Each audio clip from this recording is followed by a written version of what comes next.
Which entrance left you the most shook? Naruto enters on a giant toad to save the day. Sasuke enters the Kage Summit like it's his personal villain arc. Who did it better? Naruto's entrance during the Pain arc is one of the best entrances in anime history. LMAO, that made me laugh. Your daily reminder that while every other girl in the Konoha Ninja Academy was chasing Sasuke, the one with X-ray vision wanted Naruto. So either Sai was a liar, or he had unrealistic expectations. How did Konoha not go bankrupt after Pain wiping out the entire village banks and records included? Yamato carried the GDP for that entire year. They probably sold all the Sharingan eyes they had from the Uchiha massacre. That's a whole different person. Asuma was played by different actors. Maybe he just lost some face fat, to be fair. All that time spent off screen was for the gym and Kurenai. What did Naruto do to change the Hyuga clan? Naruto kept his promise. When I become Hokage, I'll change the Hyuga clan. You changed Neji, me, and the Hyuga clan. You changed everything, Naruto. My guess is, next person to tattoo that World War II symbol on a kid's forehead is getting Rasengan. Dude, it's an X. But in the manga, dude, it's an X. I miss this Kishimoto.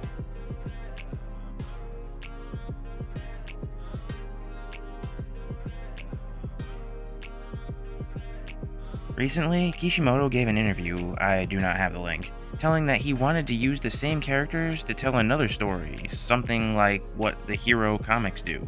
So probably those drawings came from an experiment of how they would look like. Naruto has the best nicknames for people, don't you think? Hey, you! Spiky aloe vera spoonbait! What? Aloe vera?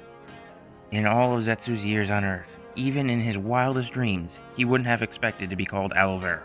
The guy basically kickstarted the whole Naruto story by shafting Madara and Obito. Bro, what? I'm so lucky my dad's protection broke, or else I wouldn't be here to experience this masterpiece. What? I wouldn't be surprised if it was Black Zetsu who poked a hole in it. Senseis and their students. Was Jiraiya always that big? The Hurricane be looking familiar. Is that you? Obito? Jinchuriki confirmed in Florida? First time watching Naruto. This is my first time watching Naruto, and I intend and insist on finishing this whole anime. I recently just caught up to One Piece, episode 1122. I don't have anything to watch. My main reason why I really want/need to watch Naruto now is to know if people really just hate Sakura or she's really useless. I want to see for myself. I will up this Reddit post once I'm done watching Naruto and give my final say on it. I am excited, I hope this is worth it. P.S. Without spoiling, what's your personal rate on Naruto? Yo, are you eating Jello while watching? This scene angered me more than anything else in all of Naruto. Honestly, what I never hear people talking about is Naruto's mental health during this scene. Not that many episodes later, he's passing out from a panic attack. It's not supposed to be logical. Naruto is just desperate and has no idea what he's doing. In the lead up to this, he probably hasn't had time to process Jiraiya's death completely. The village was destroyed by people looking for him. His seal basically broke, he met his dad and all that entails, and he made promises to essentially fix everything and being world peace or whatever. And now, Sasuke's off nearly starting another war with the organization who is trying to kill him. Frankly, it almost seems like self-harm. I know we don't talk Boruto here this much, but Naruto has a talk with Kawaki about how punching yourself with shadow clones doesn't make you feel better, or something like that. All I could think of is this scene, he's letting her beat himself up because he feels personally responsible for Sasuke, and his failures over and over make him feel like crap. Obviously, a delusional part of his brain is also hoping this fixes the situation, but Naruto is just not doing great at this part of the story. Did anyone else think the introduction of Shizune was fire and were disappointed afterwards?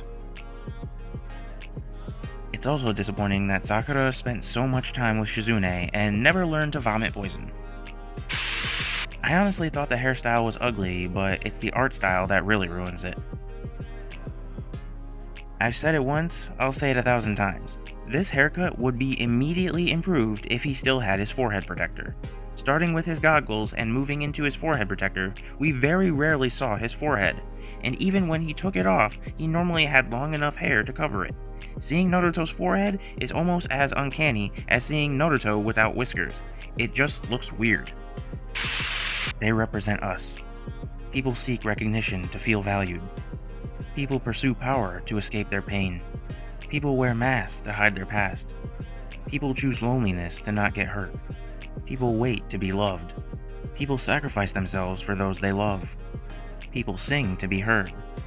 People teach others to learn to forgive themselves. People draw to express their feelings. People work hard to overcome their limits.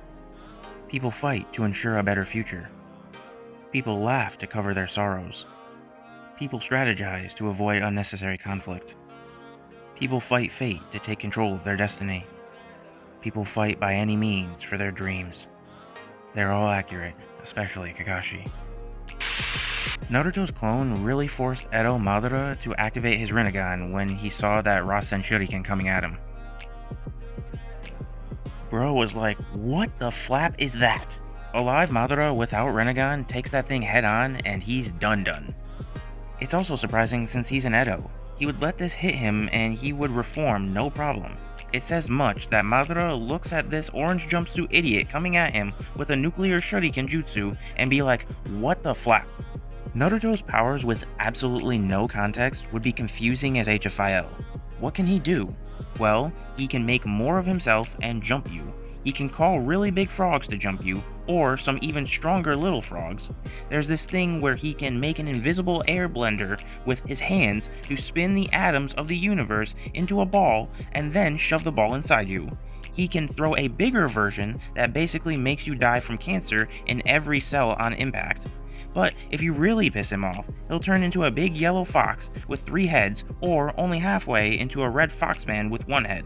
The second one is worse because when he hits you, it worsens cancer. How could they even hear him? This is one of my favorite scenes, but this question is still haunting me. Gaara's sand was acting as giant subtitles behind him. Naruto Uzumaki, manga versus anime.